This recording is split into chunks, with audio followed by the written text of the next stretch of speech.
with just weeks to go till the EU referendum, we're asking you to send in your questions on the issues important to you using the hashtag BBC Ask This. Joining us today to answer some of them is Douglas Carswell from Vote Leave. A very good morning to you, Mr. Carswell. Right, lots of questions have come in. Are you ready? Far away. Let's just get them to you.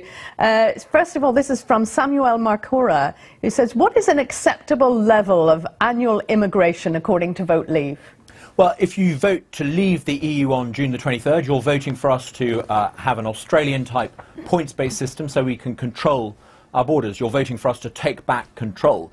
At the moment, about 500 million people have an automatic right to settle in the UK, and that means that in the first 4 years of David Cameron's government, from 2010 to 2014, 2.5 million EU citizens, that's equivalent to 19 cities the size of Cambridge, came to the UK. I think it's right that we can control that. If we adopt the Australian points-based system, as happens in Australia, that means that every year those you elect, the government that you elect, decides how many people to admit.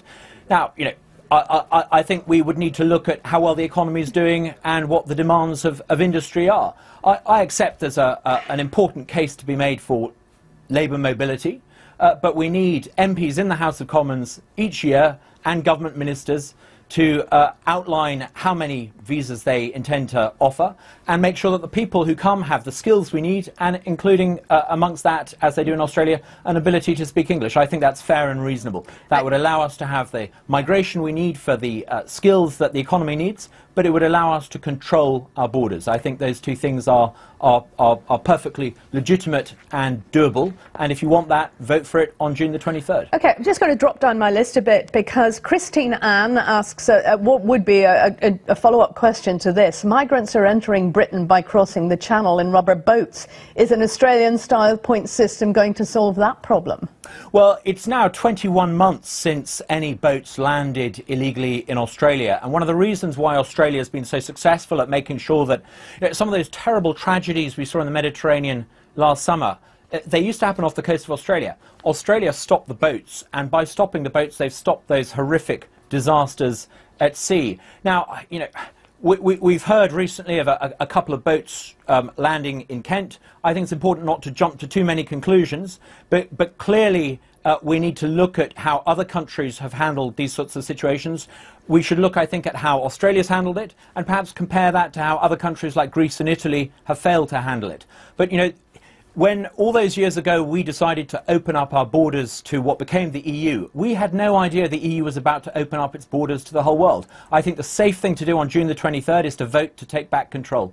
Well, what would you say, Edie Souza is asking, what happens then in your scenario to an EU citizen living and working in the UK for years and has actually made this country their home? What would happen to them? Absolutely. Their right to stay here is absolutely, completely, 100% unaffected. If you are lawfully in this country at 1 minute to midnight, the day we leave, you have an absolute right to stay here going forward. And it's really important to emphasize this.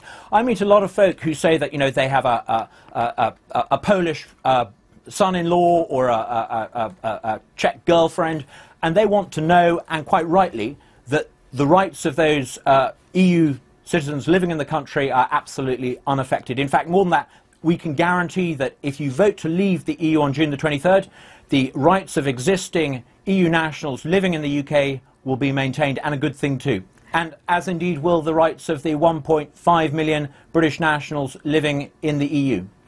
Oh, that's the point I was going to come to. Jean Snowden is saying, is it likely then we'll have to get visas to find work in the EU if we leave? No.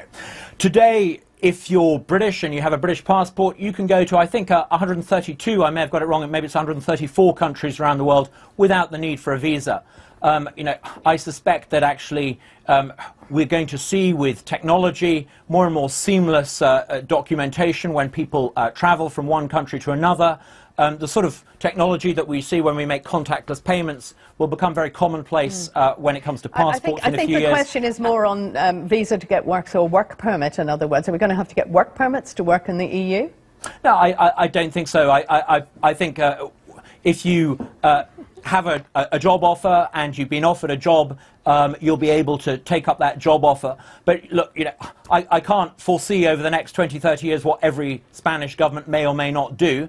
But I think it's clearly in the mutual interest of the UK and indeed EU member states to make sure that citizens who have the skills and who have a job offer have the opportunity with a sort of common sense Australian type approach to take advantage of labour mobility. The key is that we can control it.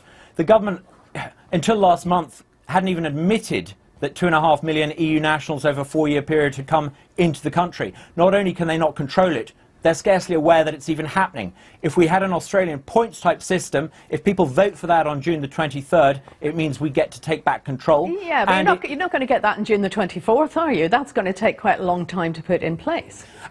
Absolutely. It'll take a few months to put in place, and that's why today Michael Gove and Boris Johnson and Gisela Stuart have outlined some quite detailed proposals as to how to make sure this happens by 2020. You'll remember that at the last election, David Cameron stood on a promise of cutting migration into this country to less than 100,000. Now, the reality is if we remain in the EU, not only can he not achieve that, no government that you can elect can achieve that. That's why it's really significant that Michael Gove and Gisela Stuart and Priti Patel have outlined proposals today which mean that by 2020 we will be able to promise people to control our borders. Taking back control means that if you vote for it on June the 23rd, future British government will be able to control immigration in a way that no British government has been able to do for all my adult lifetime. Aside from immigration, obviously focusing in people's minds, regulation, Brussels regulation seems to be popping up a lot in our questions today. Richard Ashton says, if we vote out, i.e. to leave, will we also be out of the European Economic Area and all that Brussels regulation?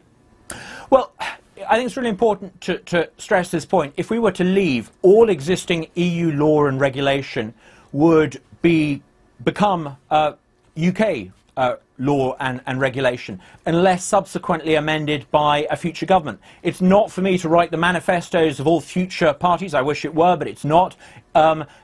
Other governments that we choose to elect might, for example, decide to have higher environmental standards. I would love my party at the next election to offer promises to have higher environmental protection, to ban the export of live animals, doing all the sorts of things that we can't do because we're in the EU. But, you know, it's not for vote leave to decide what future governments do or don't do. What's important is that we take back control and we allow the governments that we elect to decide what regulations to keep, what ones to remove, and what ones to strengthen. We're running out of time, so I'm going to interrupt you. Harry Hayfield, very quick answer to this one, please. If we vote to leave, do you expect a general election before the end of this year? No, I don't. I asked David Cameron in the House of Commons, if people give him an instruction to get us out of the EU, will he stay in office to make it happen? He stood up in the floor of the House of Commons and gave a simple one-word answer, yes. Look, if you vote for Britain to leave the EU, you're giving David Cameron a mandate to make sure we leave the European Union. And I think that's a pretty good proposition. Douglas Carswell, thank you very much.